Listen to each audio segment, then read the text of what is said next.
Hi friends, welcome back to my channel. இன்னைக்கு நம்ம பார்க்க போறது சிம்பிளான ஒரு இன்ஸ்டன்ட் சாம்பார் எப்படி செய்யலாம்னு பார்க்கலாம். வீடியோ ஸ்கிப் பண்ணாம பாருங்க. அதுக்கு முன்னாடி நம்ம சேனலை சப்ஸ்கிரைப் பண்ணாதவங்க ப்ளீஸ் சப்ஸ்கிரைப் பண்ணிக்கோங்க. பக்கத்துல இருக்க பெல் பட்டனை கிளிக் பண்ணிக்கோங்க.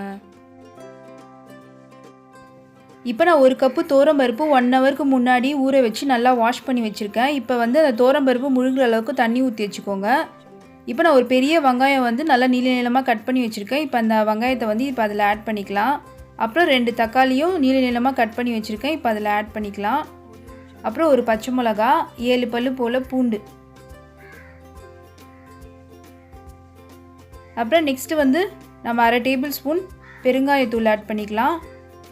நெக்ஸ்ட் 1/2 டேபிள் ஸ்பூன் மஞ்சள் தூள். அவ்வளோதான். இப்போ நம்ம குக்கரை மூடி ஸ்டவ் ஆன் பண்ணி இது வந்து 4 விசில் வர வரைக்கும் நம்ம வேக வச்சு எடுத்துக்க போகிறோம். இப்போ இது இருக்கட்டும். நம்ம 4 விசில் வந்ததுக்கப்புறம் நம்ம பார்க்கலாம். இப்போ விசில் வந்துடுச்சு. இந்த சாம்பார் பார்த்தீங்கன்னா சாதத்தோடு வச்சு சாப்பிட்லாம், டிஃபன் ஐட்டம் கூட நீங்கள் வச்சு சாப்பிட்லாம். டேஸ்ட்டு நல்லாயிருக்கும். இப்போ சடனாக நம்மக்கிட்ட வெஜிடபிள்ஸ் எதுவுமே இல்லைன்னா நம்ம சட்டுன்னு இந்த சாம்பாரை வந்து ரெடி பண்ணிக்கலாம். குயிக்காக செய்யக்கூடிய ஒரு ரெசிபி தான். இப்போ 4 விசில் வந்துடுச்சு. ஸ்டவ் ஆஃப் பண்ணிவிட்டு இப்போ ஓப்பன் பண்ணி பார்க்கலாம். இப்போ பருப்புலாம் நல்லா வெந்திருக்கு.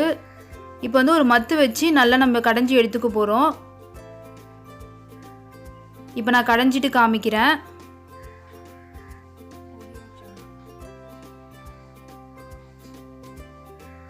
இப்போ இந்த ஸ்டேஜில் திரும்பவும் நம்ம ஸ்டவ் ஆன் பண்ணிவிட்டு இதில் 1 டேபிள் ஸ்பூன் குழம்பு மிளகாய் தூள் ஆட் பண்ண போகிறோம். இப்போ ஆட் பண்ணிக்கலாம். நெக்ஸ்ட்டு தேவைக்கேற்ற உப்பு ஆட் பண்ணிக்கோங்க. அப்புறம் தேவையான அளவு தண்ணி ஆட் பண்ணிக்கோங்க.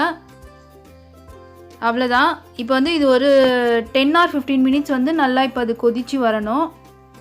ஒரு 10 மினிட்ஸ் வந்து கொதித்து வந்தால் போதும். இப்போ பாருங்கள் நல்லா கொதிச்சிருச்சு. இந்த ஸ்டேஜில் வந்து நம்ம இதுக்கு தாளிக்க வேண்டியதை தாளித்து கொட்டிடலாம். இப்போ ஸ்டவ் ஆன் பண்ணி ஒரு 3 டேபிள் ஸ்பூன் எண்ணெய் ஊற்றிக்கோங்க.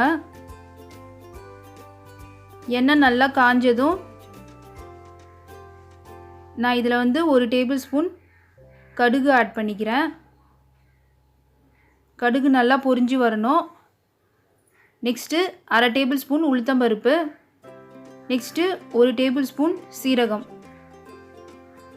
அப்புறம் வந்து நான் 4 காஞ்ச மிளகா வந்து நல்லா கிள்ளி வச்சுருக்கேன். அப்புறம் 4 கருவேப்பிலை.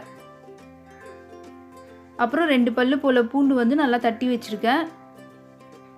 நல்லா ஃப்ரை பண்ணிக்கோங்க. நம்ம பருப்புலேயே வந்து பூண்டு போட்டிருக்கோம். நம்ம இந்த தாளிக்கும் போது கொஞ்சம் தட்டி போட்டோன்னா வாசனை நல்லாயிருக்கும், இன்னும் டேஸ்ட்டு. இப்போ நம்ம வந்து இந்த தாளிச்சதை சாம்பாரில் கொட்டிடலாம். இப்போ இதை வந்து ஒரு 2 நிமிஷம் குக் பண்ண போகிறோம். ஒரு கொதி வந்தால் போதும். ஸ்டவ் ஆஃப் பண்ணிடலாம். இப்போ பாருங்கள் ஒரு கொதி வந்துடுச்சு. இப்போ இந்த ஸ்டேஜில் வந்து நம்ம கொத்தமல்லி ஆட் பண்ணி இப்போ ஸ்டவ் ஆஃப் பண்ணிக்கலாம். அவ்வளோதாங்க. சிம்பிளான இன்ஸ்டன்ட் சாம்பார் ரெடி ஆயிடுச்சு. நீங்களும் ட்ரை பண்ணி பாருங்கள். உங்கள் கமெண்ட் செக்ஷனில் போஸ்ட் பண்ணுங்கள். என்னோடய ரெசிபி பிடிச்சதுன்னா லைக் பண்ணுங்கள், ஷேர் பண்ணுங்கள், சப்ஸ்கிரைப் பண்ணுங்கள். தேங்க்யூ.